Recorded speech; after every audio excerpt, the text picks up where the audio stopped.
Tom, thanks for being with us. Great to have you here.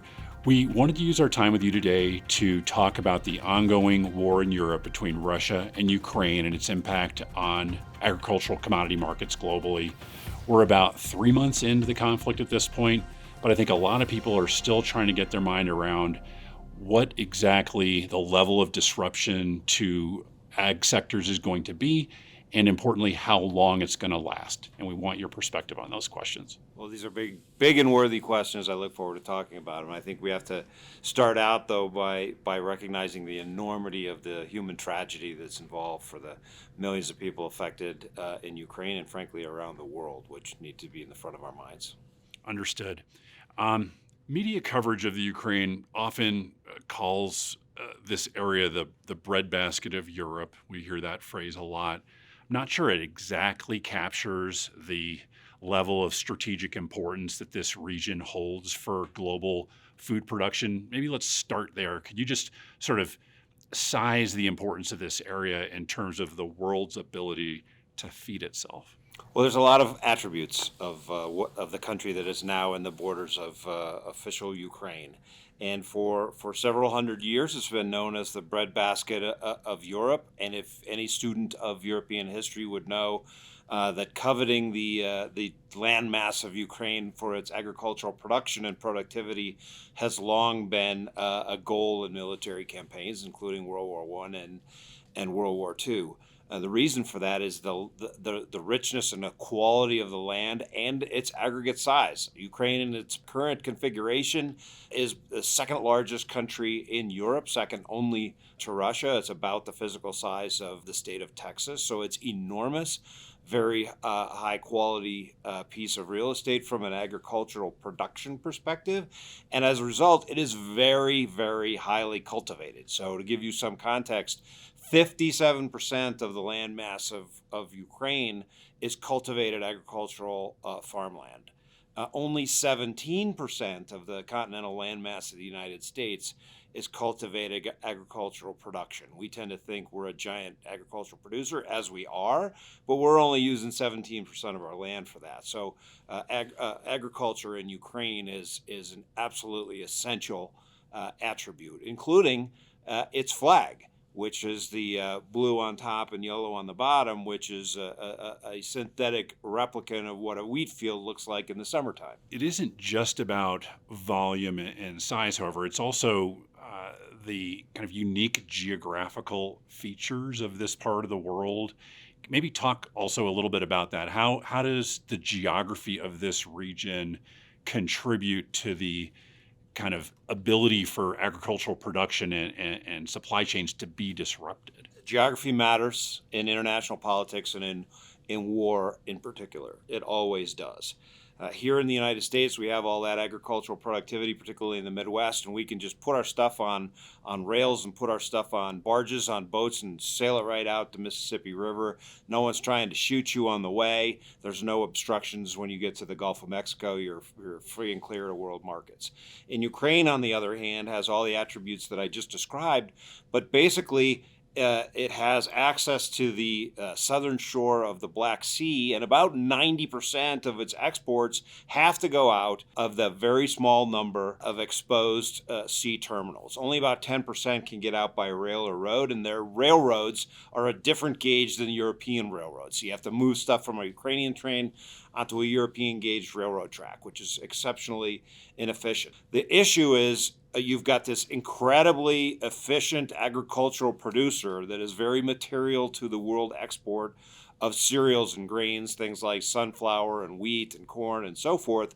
But in order to get that stuff to world markets who need them, you've got to get it into one of these Black Sea ports, put it on a ship, sail it across the Black Sea through the Bosporus Straits, which are controlled by Turkey, the Sea of Marmara, and ultimately to the Mediterranean. And so if you cannot get out of a port, you have a big problem if you are Ukraine. On that point, let's zoom in a little bit here and look at that. I think a lot of the media coverage of the conflict tends to focus on the land war between Ukraine and Russia, but the naval component of this really matters, I think, because of what you were just saying. But maybe talk a little bit more about that and and why this is so disruptible in terms of a naval Sure. conflict. Well, Ukraine has to export. Exports are a big portion of their economy in general, but for agriculture, if you can't, they have to export. And the vast majority of their agricultural surpluses that get exported have to go by water. The problem, of course, is that Ukraine, to the extent that they have a navy, it's a few speedboats. They don't really have any large naval vessels or a modern navy. The Russians, on the other hand, have the Black Sea fleet, and they have therefore got the Black Sea and Ukraine's ports effectively bottled up, and therefore the ability for the Russian Navy to shut down Ukraine's access to all of these ports means that it doesn't matter how much agricultural production is sitting on a dockside or someplace in Ukraine, and there's a lot of it sitting there right now that can't be moved, and it doesn't matter how much they produce this year or next year in their crop production, if they can't get access to these terminals and get their stuff on ships that can be moved out of the Black Sea, they have an enormous problem.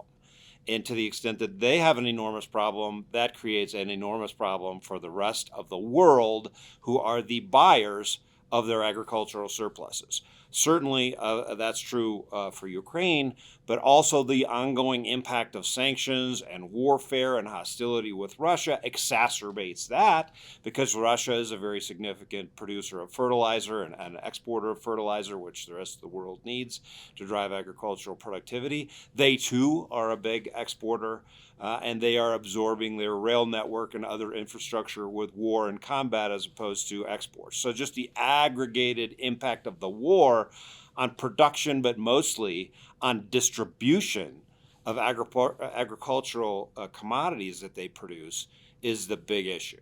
There's a lot of conversation happening right now in the public sphere about the problem of food insecurity globally. A lot of the countries that depend on Ukraine for something like wheat are places like Egypt or Pakistan or Indonesia or Bangladesh, and that's shown on the map here.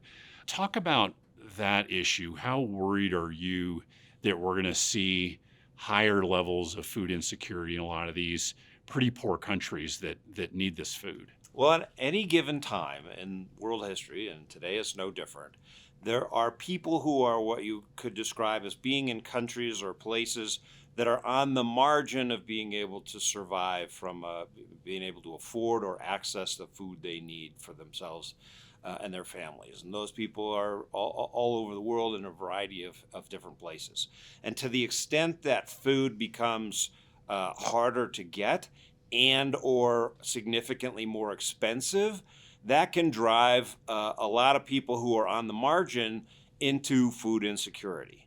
And the situation that we have now, where, as we've described it, Ukrainian exports they probably won't be produced this year or next year, but even if they are produced, we can't comfortably move them, has already had a very precipitous upward pressure on prices, which were already high before the war from cyclical supply and demand factors. Now we have a situation where supply is significantly constrained. We're all wondering how long that will go on. My personal opinion is a lot longer than most people think, expect, or assume. And the result of that is high prices and supply constraints, which means there are a lot of people on the margin in a variety of places. Could be these countries, but there are also a great many other countries as well, where people who are just barely making it before are going to be on the other side of that situation, either now or in the coming weeks and months. And so it's for that reason that when I talk to customers and others about this topic, I don't want to talk about famines or crises or anything of that nature. I just say our worldwide global stocks and inventories of food are quite low cyclically before the war. Now we have the problems that the war exacerbates that significantly. So we are in a vulnerable situation where the world needs a very bumper crop to be produced in the United States and in the other big ag export surplus exporting countries around the world to make sure that problem doesn't become something significantly worse than it looks today. The margin for error is a lot thinner. The margin for error is very thin, and that leaves tens of millions of people in a very vulnerable position. Let's bring up a chart here that shows an ag commodity index, and you can see here that prices have been going up for the last couple of years, but obviously higher now for all the reasons you've just described. When you think ahead, what is the likelihood of a near to medium term mean reversion back to where commodity prices were pre-war? Do you think that's something that we're not going to see for a long time, or what? The way I think about it is, commodities in general, and ag in particular, those are very, cyclical industries and trends. And as farmers would tell you, usually the cure for high prices is high prices, because when prices get high, people produce more. We're exceptionally efficient and speedy and swift, and the market mechanisms work, and we drive a big surge of production, and that drives supply up, and prices equilibrate back down. I would always expect that those market mechanisms to work.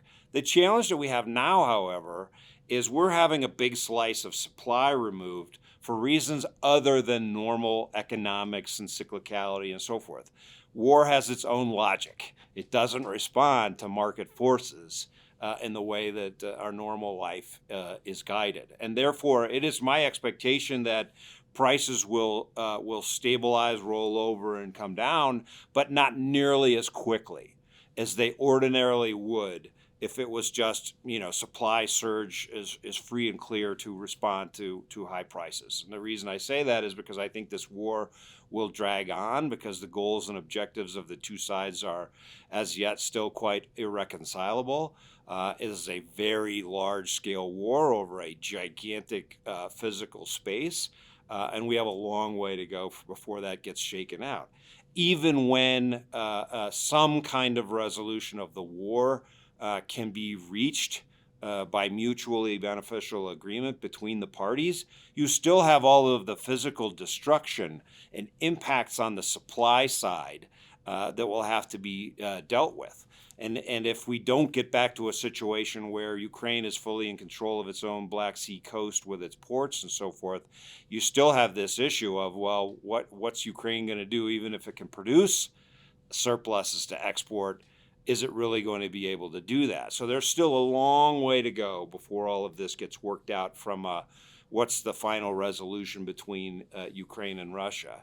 And that means that there's going to be an extended long-term disruption in these markets that we won't be able to rectify very quickly by the good fortune of Australian and American and Canadian and European farmers producing a couple of years of bumper crops.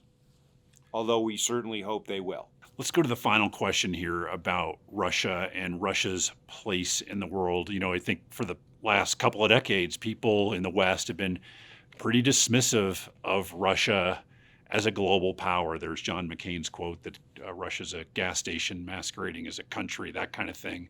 But we've now seen what Russia can do, what they're willing to do, and they do have nuclear weapons.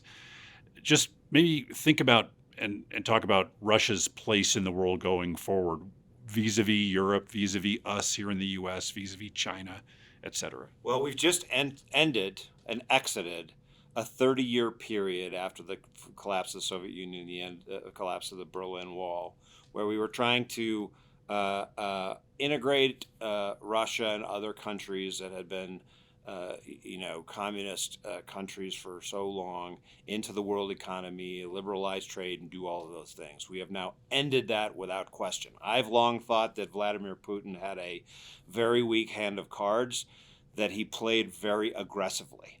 However, what's been made clear by the ending of that period and what they have done, what he has done to attack in an unprovoked manner a neighboring country that's the second largest country in the European continent with 45 million population, is a substantially riskier and more unpredictable move than anyone, including me, would ever have contemplated. It will be seen, in my humble opinion, 10 and 20 years from now to have been an enormous strategic error by Vladimir Putin. And the reason I say that is because in 5, 10, 15 years' time, what you will have is a country that will have wiped out 30 years of economic growth and gains, will have created potential enemies from people who weren't their enemies before, like Finland and Sweden, who've now just launched a bid to become members of NATO. They will have convinced all of their other immediate neighbors who had a long distrust of Russia that distrust was absolutely and completely merited, and that they needed to be allied with the United States and Germany and the UK and France much more forcefully and energetically than any of them had ever contemplated before. The upshot of this and many other factors is that the gamble that Vladimir Putin has taken here will have set back his country by decades. They will be living in a country that is isolated, that is surrounded by powers that they view to be hostile, and they will be treated not the same way, but in a analogous way to the way we treat Iran and North Korea, which is you are a dangerous and unpredictable country who we cannot get comfortable with whom we cannot do business, that we cannot trust. And while you're an enormous country in size, you are shrinking in your population, and your economy is shrinking, and you're dangerous merely because of the fact that you have the largest nuclear stockpile on Earth, and we're going to have to find some way to deal with you such that this doesn't escalate further or turn into a series of other conflicts and combats, in neighboring countries as well. So it's going to be a challenge and a problem for us, but I think it's one that we can figure out how to manage.